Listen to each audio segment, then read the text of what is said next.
நலந்தானா. அப்போ நாங்கள் வளர எங்களுடைய தேவைகள் கூடிக்கொண்டு போகும். அப்போ நாங்கள் எடுக்கிற காற்றின் அளவு குறையிக்க அப்போ அதான் சொல்லுவோம் பூரகம், ரேசகம், கும்பம். 7 எனர்ஜி சென்டர்ஸ்லையும் ஏதாவது ஒரு குறைபாடு வருகின்ற பொழுது தான் அங்கே வருத்தம் வருகின்றது. இந்த முத்திரைகளை செய்வோம், மாத்திரைகளை தேவைப்போம் சொல்லி இந்த இண்டெக்ஸ் ஃபிங்கரை இதுக்குள்ள வச்சு இப்படி இந்த பயிற்சி இதை சொல்கிறது இதய முத்ரான்னு சொல்கிறது. அப்போ நரம்புகளை நாங்கள் தூண்டப்படுகின்ற பொழுது அந்த செயற்பாடு அந்தந்த உறுப்புகளுக்கு பயன்படும். அதை பார்த்தீங்கன்னா ஃப்ரெஷ்ஷான எண்ணெயில் சாப்பிட்ற சாப்பாடுக்கு பெரிய எஃபெக்ட் இருக்காது. வணக்க நேயர்களே, நலந்தான நிகழ்ச்சியோடாக மீண்டும் இணைந்திருக்கின்றோம். இன்றைய தினமும் நலந்தான நிகழ்ச்சியில் இன்றைய நாட்களில் முக்கியமாக தேவைப்படுகின்ற இந்த பயிற்சிகள் தொடர்பில் நாங்கள் பார்க்க போகிறோம். இந்த பயிற்சிகள் என்று வருகின்ற பொழுது இந்த உடற்பயிற்சிக்கான முக்கியத்துவம், அதே போன்று இந்த யோகாவுக்கான முக்கியத்துவம் என்று நாங்கள் பார்க்கலாம். இதில் பொதுவாக இன்றைய இந்த காலகட்டத்தில் உடற்பயிற்சி செய்பவர்கள் ஒரு பகுதியினர் இருக்கின்றார்கள். ஆனால் இந்த யோகாவினுடைய நாட்டம் அதிகமாகி யோகா பயிற்சியில் ஈடுபடுபவர்களும் அதிகமாக இருக்கின்றார்கள்.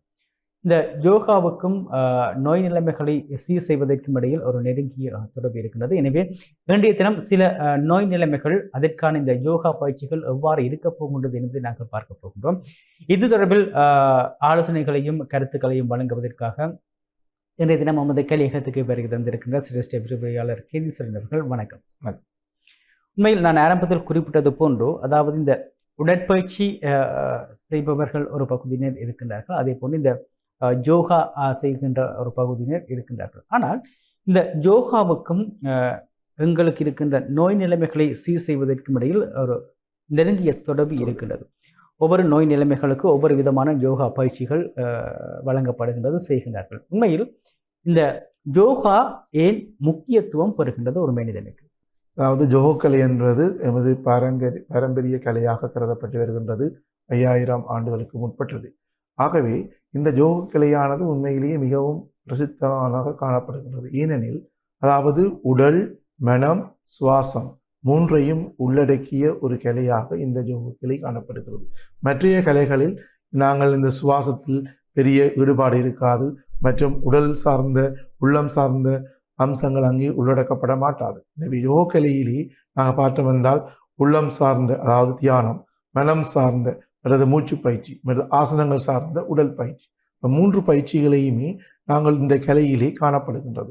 ஆகவே இந்த யோகக்கலையிலே நாங்கள் யோசிக்கின்ற பொழுது யோகக்கலையிலே காணப்படுகின்ற பல்வேறுபட்ட நன்மைகள், இந்த யோகாவிலே அதிகாலையிலே, அதாவது சொல்லுவோம் நாங்கள் பிரம்மமுகூர்த்தம் என்று சொல்லுவோம், காலையிலே 4 மணியிலிருந்து 5:30க்கு உள்ளே இந்த யோகக்கலையிலே ஈடுபடுகின்ற பொழுது, அதாவது குறிப்பாக தியானம் மற்றும் பிராணாயாம பயிற்சிகளிலே நாங்கள் ஈடுபடுவோமாக இருந்தால் நிச்சயமாக இந்த யூனிவர்ஸில் காணப்படுகின்ற பிரம்மண்டத்தில் காணப்படுகின்ற நல்ல சக்தி வாய்ந்த ஒலிகள் எமது உடலுக்குள் ஊடுருவி செல்வதை நாங்கள் காண முடியும். அதாவது காலையிலே நாங்கள் எம்டி ஸ்டொமக்கில் காலையிலே இந்த மூச்சு பயிற்சிகளை செய்வோமாக இருந்தால் நிச்சயமாக நிறைய எனர்ஜியை நாங்கள் பெற்றுக்கொள்கின்றோம். அதாவது நரம்புகள் தூண்டப்படுகின்றது, மற்றும் நரம்புகளின் ஊடாக உள்ளே செல்லப்படுகின்ற எங்களோட பிளட் சர்க்குலேஷன், இரத்த ஓட்டம் சரியான அளவில் வெளியிலே காணப்படும். அப்போ தேவையான நியூட்ரிஷன்ஸ், அதுக்கு தேவையான முக்கியமான பொருட்கள் எல்லாம் நமது உடல் முழுக்க செல்கள், கோடிக்கணக்கான செல்கள் காணப்படுகின்றன. மற்றது எமது கல்லில் காணப்படும் நியூரோன்ஸ் துரிதப்படுத்தப்படுகின்றது. எனவே யோகக்கலையிலே ஈடுபடுகின்ற போது உடல் சார்ந்த உள்ளம் சார்ந்த இரண்டும் மூச்சினை எடுத்து, அதாவது ஏற்றி இறக்கி இருகால் பூரிக்கும் காற்றை கணக்கறிவால் இல்லை, காற்றை கணக்கறிவாருக்கு கூற்றை உதைக்கும் குறியதுவாய் திருமூலர் சொல்லுகின்றார். அதாவது திருமந்திரத்திலே இந்த காற்றை நாங்கள் சரியான அளவிலே இந்த காற்றை எடுப்போமாக இருந்தால் ஜமன் கூட நமக்கு கிட்ட வர பயப்படுவார். அதாவது இந்த பிறப்புன்றது இந்த நாங்கள் எடுக்கிற இந்த சுவாச பயிற்சி, ஒரு நாளைக்கு நாங்கள் 15 உள்மூச்சோ அல்லது 15 வெளிமூச்சோ ஒரு நிமிஷத்துக்கு எடுப்போம். ஒரு நாளைக்கு 21,600 மூச்சு ஒரு மனிதன் எடுக்கின்றான். அப்போ நான் மூச்சினை குறைத்து கொண்டு எமது பயிற்சிகளை செய்து வருகின்ற போது எந்த ஒரு உயிரினமாக இருந்தாலும் எந்த ஒரு உயிரினத்துக்கும் மூச்சு மிகவும் பிரதானமானது. மூச்சு இல்லை என்று சொன்னால் ஆள் செத்துறன்னு சொல்கிறோம், ஆள் டைட், ஆள் மூச்சு போயிட்டு தான். அப்போ இந்த மூச்சு எல்லா பிராணிகளுக்கும் தாவரங்களுக்கும் முக்கியத்துவம். அதே போன்று இந்த சுவாசத்தை நாங்கள் ஏன் எடுக்கின்றோம் என்று சொன்னால் இந்த சீக்ரெட் பிகைண்ட் த யோகா அது இருக்குது. என்னென்னு சொன்னால் நாங்கள் ஒரு மூச்சை எடுக்க, மூச்சை கட்டுப்படுத்தி செய்ய எங்களை உள்ளுக்கு இருக்கிற உறுப்புகள் எல்லாம் விழிப்புணர்வு அடைகின்றன. நாங்கள் நிறைய மூச்சை விட்டு கொண்டே இருப்போம், சரியான அளவில் மூச்சு லங்ஸுக்குள்ளே போகாது. இப்போ சிறு பிள்ளையில சின்ன பிள்ளையில பார்த்தீங்கன்னா சிறு வயதில் மூச்சு பெலி பிரீத்திங்ன்றது நல்லா மூச்சு எடுத்து வயிறு துடிக்கும் மேலே கீழே. அப்போ அதான் உண்மையான மூச்சு. நாங்கள் வளர வளர வளர எங்களோட மூச்சு கொஞ்சம் கொஞ்சமாக குறைக்கப்பட்டு இந்த நெஞ்சோடையே போயிடும். அப்போ இந்த யோகக்கலையில் நாங்கள் ஒரு குறிப்பிட்ட அதிகாலையில் 5 to 10 minutes செய்ய இந்த மூச்சு பயிற்சி நிறைய நாள் டைமும் செய்யக்கூடாது. 2 hours 3 hours செய்யக்கூடாது. அதுவும் உடலுக்கு கூடாது. இப்போ நான் காலையில் 5 to 15 minutes இந்த மூச்சு பயிற்சிகள் செய்கின்ற பொழுது நாங்கள் அந்த மூச்சை எடுத்து கட்டுப்படுத்தி செய்கின்ற பொழுது உள்ளே இருக்கின்ற உள்ளுறுப்புகள் எல்லாம் விழிப்புணர்வு அடைகின்றன. அது 7 சக்கராசு இருக்குன்னு சொன்னால் தானே, மூலாதாரா, சுவாதிஷ்டான, மணிப்பூரகா, அனாகதா, விசுத்தி, ஆக்னா, சகாஸ்ட்ரா 7 எனர்ஜி சென்டர்ஸ் இருக்குது. 7 எனர்ஜி சென்டர்ஸ்லையும் ஏதாவது ஒரு குறைபாடு வருகின்ற பொழுது தான் அங்கே வருத்தம் வருகின்றது. ஹார்ட் சம்பந்தமான பிரச்சனை, வயிற்று சம்பந்தமான பிரச்சனை, தலை சம்பந்தமான பிரச்சனை, தொண்டை சம்பந்தமான பிரச்சனை. அப்போ நாங்கள் அந்தந்த சென்டர்ஸில் இருக்கிற அந்த நாளமில்லா சுரப்பிகளை தூண்டப்படுகின்ற பொழுது இந்த யோகக்கலை மிகவும் அபிரிதமான வளர்ச்சியை காட்டும். நாங்கள் பார்க்கலாம். நீங்கள் அதை இந்த நிகழ்ச்சியை பார்த்து கொண்டிருப்பவர்கள் இனி அதை பார்ப்பார்கள். ஏனென்றால் நீங்கள் குறிப்பிட்டது இந்த சின்ன பிள்ளைகளை படுக்கின்ற பொழுது அவர்களுடைய வயிறு பெரிதாக மூச்சு விடுகின்ற பொழுது இருக்கும். ஆனால் ஏன் வளர வளர நீங்கள் குறிப்பிட்டது போன்று அந்த மூச்சினுடைய அளவு குறைகின்றது? Very good. அதாவது நாங்கள் சிறு பிள்ளைகளுக்கு பார்த்தோம்னா அவர்கள் ஒரு நாளைக்கு 24 மணித்தியாலம் சேகார்டியர் தான் உங்களோட பாடி ஒர்க் பண்ணி கொண்டிருக்கும். நார்மலாக பார்த்தோம்னா சிறிய பிள்ளைகள் பிறந்ததிலிருந்து 2 வயசு 3 வயசு வரையும் 20 மணித்தியாலங்கள், 22 மணித்தியாலங்கள், 18 மணித்தியாலங்கள் நித்திரை கொள்வார்கள். அப்போ நித்திரை கொள்ளுகின்ற போது எங்கேயே ஒருவருக்கு ரெஸ்ட் கூட இருக்குதோ அந்த உடலியல் சார்ந்த உள்ளம் சார்ந்த எல்லாமே ஒரு விழிப்புணர்வுடையாக இருக்கும். அப்போ அந்த விழிப்புணர்வு இருக்கும் பொழுது தாராளமாக எந்த ஒரு டென்ஷனும் இருக்காது. அந்த சிறிய பிள்ளைகளுக்கு அந்த நியூரோன்ஸ் நல்லா ஒர்க் பண்ணும், ஞாபக சக்தி துரிதமாக இருக்கும். அதான் சிறு பிள்ளைகளில் பார்த்தீங்கன்னா பிள்ளைகள் பொய் சொல்ல மாட்டோம், உண்மையை தான் சொல்லிவிடும். அப்போ அங்கே கள்ளக்கபடமற்ற தன்மை ஒன்று இருக்கும். அப்போ அவர்களுடைய உடல் ரீதியாக அவர்கள் நல்ல ஒரு சந்தோஷத்தை பெறுகிறார்கள், உள்ளம் ரீதியாக. அப்போ தாயுடைய அரவணைப்பு அங்கே நிறைய கிடைக்கின்றது. அப்படி கிடைக்கின்ற பொழுது அந்த பிள்ளைகளுக்கு எந்த விதமான ஸ்ட்ரெஸ்ஸும் இருக்காது. அப்போ ஸ்ட்ரெஸ் இல்லாமல் இருக்கின்ற பொழுது அவர்களுக்கு தாராளமான இந்த ஆக்சிஜன் அவர்களுக்கு உள்ளே செல்லப்படுகின்றது. அப்போ எவ்வளோ ஆக்சிஜன் உள்ளே நிறைய செல்லுகின்றதோ, அதாவது 72,000 நாடிகள் எமது உடலிலே காணப்படுகின்றன. அப்போ அந்த 72 நாடிகளும் சிறிய பிள்ளைகளுக்கு நிறைய தூண்டப்படுகின்றது. நாங்கள் வளர வளர வளர வளர எங்களுக்கு ஒர்க் லோட், ஸ்ட்ரெஸ், மற்றது நித்திரையின் அளவு எல்லாம் குறைஞ்சு கொண்டு வரும் பொழுது நாங்கள் எடுக்கிற காற்றின் அளவு கொஞ்சம் கொஞ்சமாக குறைகின்றது. அப்போ எங்களுக்கு அந்த வளர்கின்ற தன்மைகள் கொஞ்சம் கொஞ்சமாக கூடிக்கொண்டு வருகின்ற பொழுது எங்களுடைய உடலில் காணப்படுகின்ற இந்த உறுப்புகளோட செயற்பாடுகள் துரிதமாக, சில பேர் நல்லா விளையாடினோம், சில பேர் நல்லா புத்தகம் வாசிப்பினோம், சில பேர் நல்லா படம் பார்ப்பினோம், சில பேர் நல்லா கதை சொல்லிவினோம், ஆக்டிங் பண்ணுவினோம். அப்போ ஒவ்வொருவருடைய செயற்பாடுகள் variety is the spice of life என்று சொல்கிறது. ஒவ்வொருத்தருக்கும் ஒரு லைஃப்பில் நிறைய நறுமணங்கள் இருக்கும். அப்போ அந்தந்த இதுக்கு போகின்ற பொழுது அவருடைய செயற்பாடுகளுக்கு போகின்ற பொழுது எக்ஸ்பெண்டிச்சர்ஸ். அப்போ நாங்கள் எடுக்கிற எனர்ஜியை நாங்கள் சரியான சொல்லுவோம், கோவப்படக்கூடாது.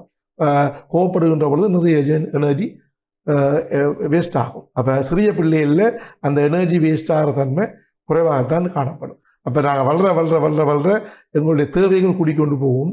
அப்போ நாங்கள் எடுக்கிற காற்றின் அளவு குறையிக்க, அப்போ அதான் சொல்லுவோம் பூரகம், ரேசகம், கும்பம். அப்போ எடுக்கிற காற்றை நாங்கள் கொஞ்சம் கொஞ்சமாக ப்ராக்டிஸ் பண்ணி கொஞ்சம் குறைச்சி கொண்டு வந்தோம்னா நாங்கள் நீண்ட ஆயுளுக்கு போகிறதுக்கான எமது வாழ்க்கையிலேயே நாங்கள் நிர்ணயிக்கப்பட்டிருக்கும். இந்த பயிற்சியில் செய்ய வேணும், இந்த பயிற்சியில் செய்கிறபடியாக உங்களோட ஆரோக்கியம் மேம்படும். சில பேர் அந்த கலையை சந்தர்ப்பம் கிடைக்காமையே போயிடும். இப்போ சந்தர்ப்பம் கிடைக்கிற ஆட்களுக்கு ஒரு கோட் கிஃப்ட் இப்போ ஆல்ரெடி எழுதப்பட்டது தான், இவருக்கு இன்னென்று எழுதப்பட்டிருக்கும், அதன்படி அந்த ப்ரொசஸ் நடந்துகிட்டு இருக்கும். ஆனால் பெரியாக்களாக வந்தோடனே நாங்கள் எங்களோட கன்சன்ட்ரேஷன் நிறைய இதில் போகுது. பாடசாலை வேலை, வீட்டு வேலை, அல்லது வெளி வேலை, ஸ்கூல் வேலை, அப்படி போகின்ற பொழுது எங்களோட கன்சன்ட்ரேஷன் கொஞ்சம் கொஞ்சமாக குறைக்கப்படுகின்றது. சிறிய பிள்ளைகளுக்கு அவ்வாறு இருக்காது. சரி, பொதுவாக நாங்கள் பார்க்கலாம், நீங்கள் கூறுகிறபடியும் அதாவது வளருகின்ற பொழுது எங்களுடைய மூச்சு இந்த நெஞ்சு பகுதியோடு இருந்தது. ஆனால் சாதாரணமாக நாங்கள் மூச்சை இப்படி சுவாசித்ததிலும் பார்க்க பெருமூச்சை விட்டு நாங்கள் சுவாசிப்பதன் ஊடாக, அதாவது இந்த அந்த சுவாசிப்பதன் ஊடாக அது எவ்வாறான வயிறு பொறுமை, நாங்கள் மூச்சை உள்ளே இழுக்கின்ற பொழுது வயிறு பெரிதாகியும் மூச்சை விடுகின்ற பொழுது வயிற்றை நாங்கள் உள்ளுக்குள்ளும் எடுக்கின்ற தன்மை எவ்வாறானதாக இருக்கும்? அதாவது நாங்கள் மூச்சை உண்மையாக எடுக்கின்ற பொழுது வயிறு டயபகிராம்ஸ் பெருவியல் கொஞ்சம் முன்னுக்கு தள்ளும். அதே போல் காற்றை விடுகின்ற பொழுது வயிறு உள்ளே போகும். அப்போ அந்த ப்ரோசஸ் சரியான முறையிலே காணப்பட வேண்டும். ஆனால் நான் டீப் பிரீத்திங் என்று சொல்கிறது ஸ்பீடாக மூச்சு எடுக்க வேண்டும் என்றது கருத்தல்ல. டீப் பிரீத்திங் என்றது காற்றை ரசித்து மெதுவாக 2 முக்குத்துவாரத்தின் ஊடாக காற்றை மெதுவாக அப் டு லங்ஸ், மேல் லங்ஸ், நடு லங்ஸ், கீழ் லங்ஸ், அப்போ உள்வரையும் போக வேண்டும். உள்ளே போய் பிறகு நீங்கள் கார்பன் டை ஆக்சைடை வெளியே தள்ளுகின்ற எக்ஸ்கேல். ஃபர்ஸ்ட் காற்று எடுக்கின்ற பொழுது இன்ஹேல் எடுத்து ஸ்லோவாக 2 செகண்ட் காற்று எடுக்கிற வேண்டாம், 4 செகண்ட் காற்றை மெதுவாக விட வேண்டும். அப்போ தான் அந்த டீப் பிரீத்திங்ன்றது. நாங்கள் ஸ்பீடாக எடுத்து ஸ்பீடாக விட்டால் எங்களோட உடல் களைத்து போய்விடும். அப்போ உடல் களைத்து போய்விட்டான்னு சொன்னால் நீண்ட காலம் அந்த இன்ஜின், இப்போ இன்ஜின் நாங்கள் ஒரு 5 லைட் தான் இந்த இன்ஜினில் போடலாம்னா அது 10 லைட் 15 லைட்டை போட்டால் அந்த இன்ஜின் என்ன செய்யும், கொஞ்சம் மக்கர் பண்ணும். அதே மாதிரி எங்களுடைய உடலும் ஒரு இயந்திரம் தான். உடல் இயந்திரத்தை நாங்கள் அழகாக பாதுகாக்க வேண்டும், அதுக்குரிய ரெஸ்ட்டை கொடுக்க வேண்டும், அதுக்கான ஃபியூல். அதாவது 5 points of yoga: proper asanas, proper breathing, proper relaxation, proper diet, positive mind. அப்போ அந்த 5 விஷயம் ஒரு மனிதனுக்கு தேவை. நாங்கள் நிறைய சாப்பிட்டாலும் பிரச்சனை, அதே மாதிரி நிறைய எக்ஸசைஸ் செஞ்சாலும் பிரச்சனை. அப்போ அளவான எக்ஸசைஸ். அப்போ அகத்தின் அழகு முகத்தில் தெரியும் என்று சொல்கிறது உண்மையாக நாங்கள் ஒரு ஆளுடைய திறனில் பார்க்க முகத்திலேயே தெரியும். அதுபோல் இந்த எக்ஸசைஸ் செய்ய எங்களுக்கு என்ன எக்ஸசைஸ் சூட் ஆகும், என்ன ப்ரீத்திங் சூட் ஆகும், என்ன ஆசனம் சூட் ஆகும். அப்போ according to the disease wise. இப்போ ஆஸ்மா பிரச்சனையை பார்த்தீங்கன்னா மூச்சு ரைப்பு, அதாவது சிற்றறைகளுக்கு போகின்ற காற்றின் அளவு குறைவாக காணப்படுகின்றது. அப்போ நீண்ட காலமாக இந்த பிராணியாமா பயிற்சிகள், லோமா விலோமா, நாடி சுத்தி, பஸ்திரிக்கா மற்ற நிறைய பயிற்சிகள் இருக்கிறது. இந்த பயிற்சிகளை தொடர்ச்சியாக செய்து கொண்டு வந்தால் ஒரு 90% அவருக்கு க்யூர் ஆகும் ஒரு 6 மந்த்லேருந்து. பயிற்சிகளை தொடர்ச்சியாக செய்து கொண்டு வருகின்ற பொழுது அந்த காற்றின் அளவு உள்ளுக போகிற அளவு கூடும். எத்தனையோ லட்சம் அறைகள் உள்ளே காணப்படுகிறது. ஒரு லங்ஸ் எடுத்தோம்னா ஒரு டென்னிஸ் கோர்ட் மாதிரி அதன் அளவு இருக்குது. விரித்து பார்த்தா அதுக்கு எத்தனையோ லட்சம், 25 லட்சம், 30 லட்சம் அறைகள் இருக்குன்னு சொல்லுகிறாங்க. அப்போ நாங்கள் எடுக்கிற காற்று ஒரு 0.83 செகண்ட்ஸில் இந்த அலுவலியில் போய் கலக்குது பிளட்டில். இப்போ என்ன மிராக்கிள், என்ன அதிசயம்! இது கடவுளால் கொடுக்கப்பட்ட இந்த கிளையானது நாங்கள் அனைவரும் சாதாரணமாக எல்லாருமே காற்றை தான் விரும்புகிறோம். வீட்டில் போனால் வேர்க்குதுன்றோம், ஆஃபீஸுக்கு போனால் ஏசி இல்லைன்றோம். அப்போ அந்த காற்றில் உள்ள விஷயங்கள் இருக்குது. காற்றில் தனியாக விட்டமின்ஸ், மினரல்ஸ் எல்லாம் இருக்குது. இப்போ காற்றுல நாங்கள் நல்ல காற்று எடுக்க எங்களோட உடலுக்கு தேவையான நியூட்ரிஷன் எல்லாம் மூக்குக்குள்ளால் போகுது, நரம்புகள் தூண்டப்படுது. அப்போ யோகா செய்ய பார்த்தீங்கன்னா பேராசிம்பத்தட்டிக் நர்வஸ் சிஸ்டம் நல்லா ஒர்க் பண்ணணும். இது நம்ம நிலந்தன்மை கட்சியில் இந்த யோகாவினுடைய முக்கியத்துவம் நாங்கள் இதற்கு முன்னர் இந்த யோகாவுடைய சில பயிற்சிகளை பார்த்திருந்தோம். ஆனால் இன்றைய தினம் இந்த யோகாவினுடைய முக்கியத்துவம் தொடர்பில் நாங்கள் பார்த்து கொண்டிருக்கின்றோம். சரி, இப்போ இதற்கு முன்னர் நீங்கள் கூறிய ஒரு முடியும், அதாவது இந்த ஆஸ்மா பிரச்சனை அவர்களுக்கு எவ்வாறான, ஏனென்றால் அவர்கள் ஒரு ஆஸ்மா நோயாளிக்கு அருகில் நாங்கள் இருக்கின்ற பொழுது அவருடைய சுவாசம் அண்டு இருக்கும். ஆனால் நீங்கள் குறிப்பிடுவது அவ்வாறான சுவாசம் எடுக்கின்ற பொழுதும் மீனவர்களுக்கு அந்த உடம்பில் உள்ள இந்த சிற்றறைகளுக்கான சுவாசம் போவதில் பிரச்சனை இருக்கின்றது. அவர்களுக்கு எவ்வாறான பயிற்சிகளை அவர்கள் செய்யலாம்? ஐயா, அதாவது இந்த ஆஸ்மா பிரச்சனை இருக்கிறவர்களுக்கு என்ன மெயின் காரணம் என்ன, இந்த காற்று போகிற பாதை நெரோவாக இருக்கும்.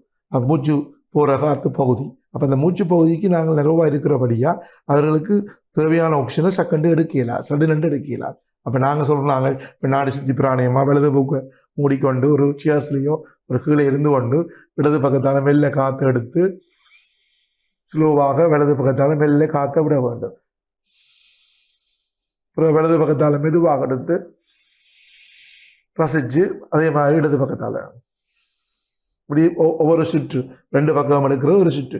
இவ்வாறு 12 திறன் செய்யலாம், 15 திறன் செய்யலாம், 18 திறன் செய்யலாம், அக்கார்டிங் டு த கெப்பாசிட்டி. இப்போ காலையில் காற்றை எடுத்துக்கொண்டு விரைக்க அந்த பாதையில் ஊடாக இந்த காற்றின் திறம் போகின்ற பொழுது மெதுவாக அந்த சிற்றறைகளுக்கு போகின்ற காற்றின் அளவு கொஞ்சம் கொஞ்சமாக கூடும். அப்போ பயிற்சியில் ஃபஸ்ட்டு காலையில் அப்புறம் மாலையில் இவ்வாறு கண்டினியூவாக ஒரு மண்டலம் என்றது 48 நாட்கள், குறைஞ்சது 21 நாட்கள் கண்டினியூவாக ஒரு பயிற்சிகளை செய்து கொண்டு வருகின்ற பொழுது அவருக்குள்ளேயே நிறைய மாற்றங்கள் தெரியும். நான் இப்போ நிறைய பேங்கில் ஒர்க் பண்ணுற ஆக்கள், இந்த ஆஸ்மா சம்மந்தப்பட்ட ஆக்களுக்கெல்லாம் பயிற்சி கொடுத்து ஒரு 70% 80% நிறைய பேர் க்யூர் ஆகிருக்குது.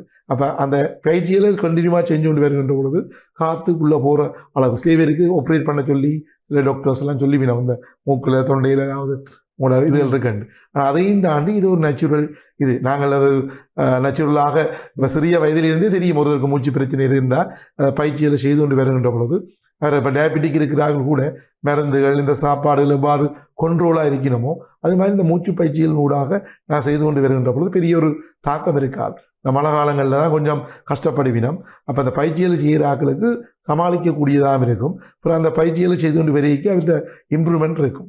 அது first level, second level, third லெவல்னு சொல்லுவோம். அப்போ அந்த ஆஸ்மான்றது ஒரு பிரச்சனை இல்லை. அப்படி இருந்தால் நிச்சயமாக இந்த பயிற்சிகளை செய்து கொண்டு வருகின்ற பொழுது அவருக்கு ஒரு 80% கிட்ட இதன் ஊடாக அந்த நிவர்த்தி செய்யப்படும் என்பது என்னுடைய கருத்து. நிறைய பேர் செய்து பயன்பெற்றிருக்கிறார்கள். அடுத்து நாங்கள் பார்க்கலாம், அதாவது இந்த இன்றைய காலகட்டத்தில் இந்த மாரடைப்பால் உயிரிழப்பவர்களுடைய எண்ணிக்கை அதிகமாக இருக்கின்றது. அண்மை காலமாக இளம் வயதில் கூட பலர் மாரடைப்பால் உயிரிழக்கின்றார்கள். எனவே இந்த ஹார்ட் அட்டாக், இந்த மாரடைப்பு வராமல் வருமுன் காப்போம் என்கின்ற நிலைப்பாட்டில் மாரடைப்பு வருமுன் காப்பதற்கு யோகா மூலம் எவ்வாறான பயிற்சிகள் வழங்கப்படும்? ஏனென்றால் நான் நினைக்கிறேன் இந்த நிகழ்ச்சியை பார்த்து கொண்டிருக்கின்ற பலருக்கு இது ஒரு தேவைப்பாடாக இருக்கு. இல்லை, நான் நார்மலாக பார்த்தோம்னா தனியாக யோகான்னு இல்லாமல் எக்ஸசைஸ் கூட செய்யலாம். இப்போ உண்மையான காரணம் என்றால் மாரடைப்பு வரதுக்கு மெயின் காரணம் இந்த பிளட் சர்க்குலேஷன் ஹார்ட்டுக்கு போகிற அளவு தடைப்படுறதான் அது மெயின் காரணம். அப்போ அது இப்போ காலப்போக்கில் பார்த்தோம்னா நிறைய பேர் இடங்களில் இந்த பிரச்சனை வந்து கொண்டு இருக்குது. 30 வயசு, 25 வயசு, 40 வயசுன்னு நிறைய பேர் இருக்குது.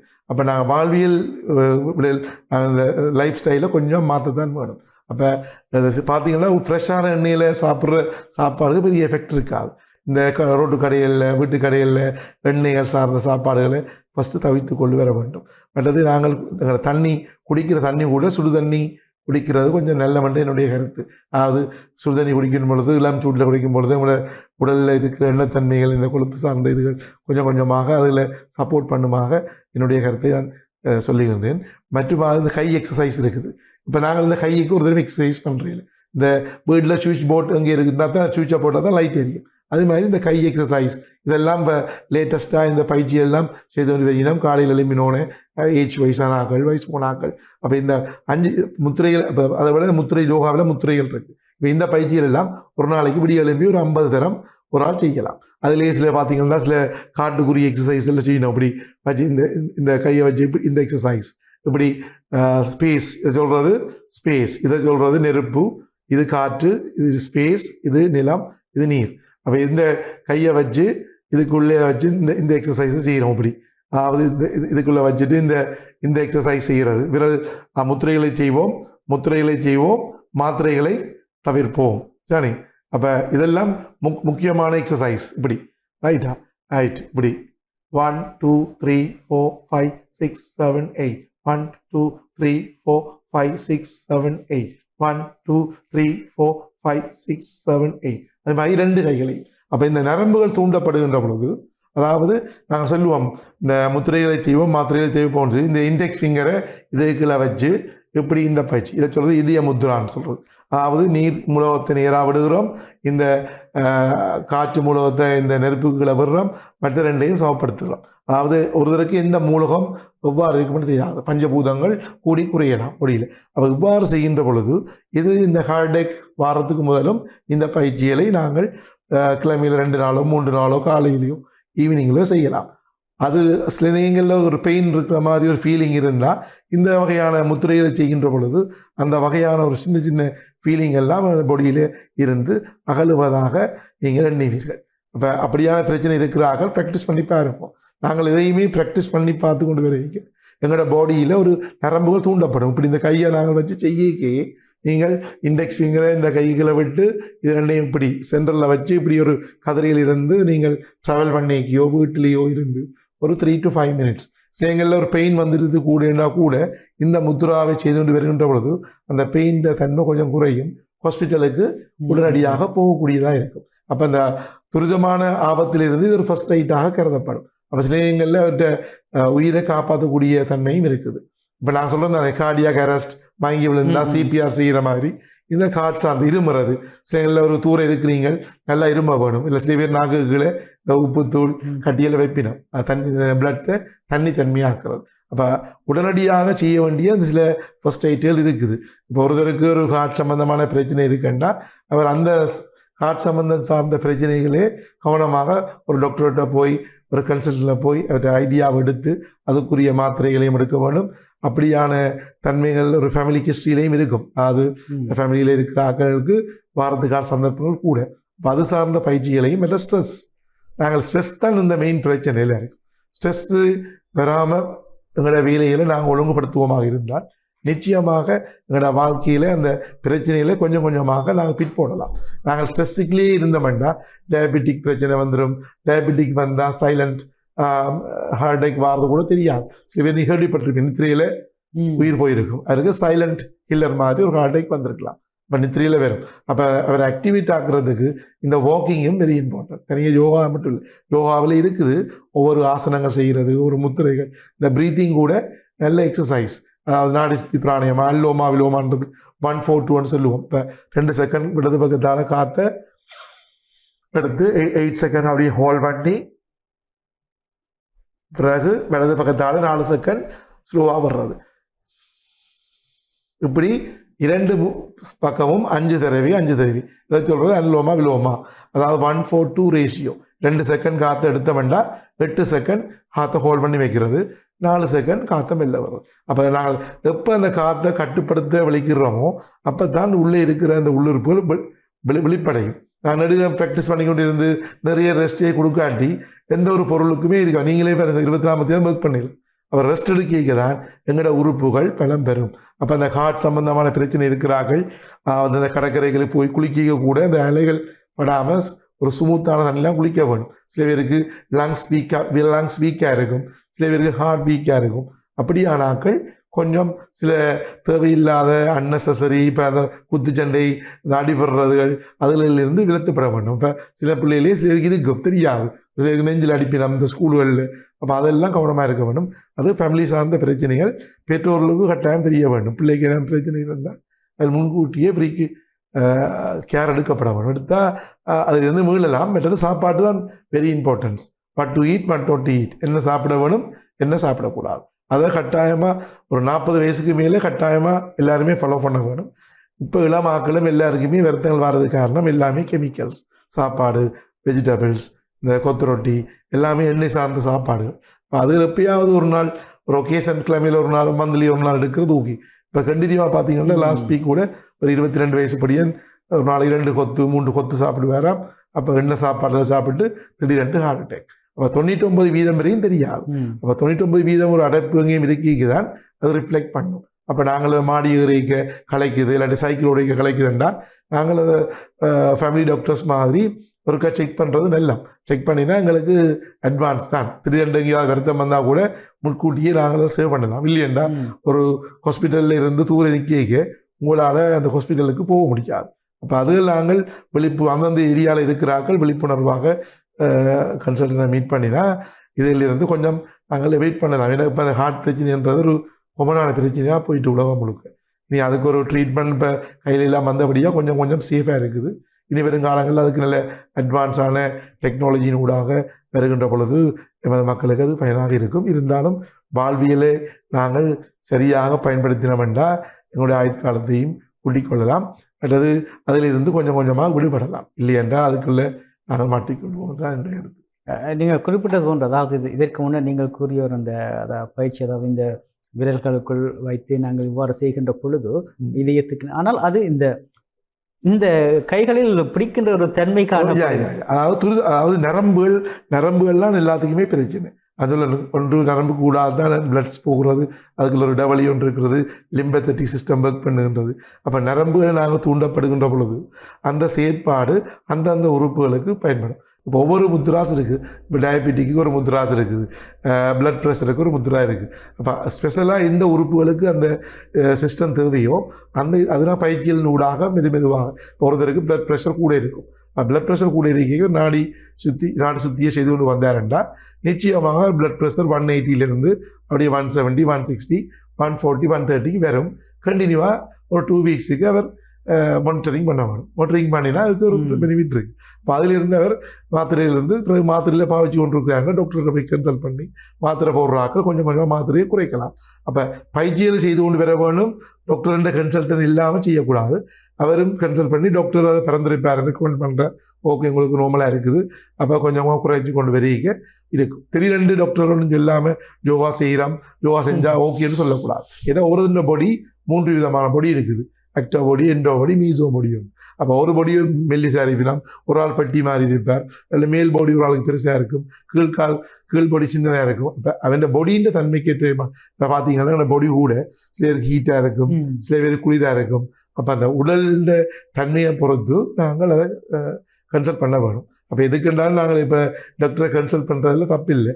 நாங்கள் பயிற்சியை செய்து போட்டு நாங்கள் ரிசல்ட்டை கொடுக்க அதை எப்பயுமே ஒரு ஊர்ஜிதமாக இருக்கும். இப்போ நாங்கள் சும்மா வாயால் சொல்லி போட்டு செஞ்சால் இல்லாமல் போயிடும் சொல்லக்கூடாது.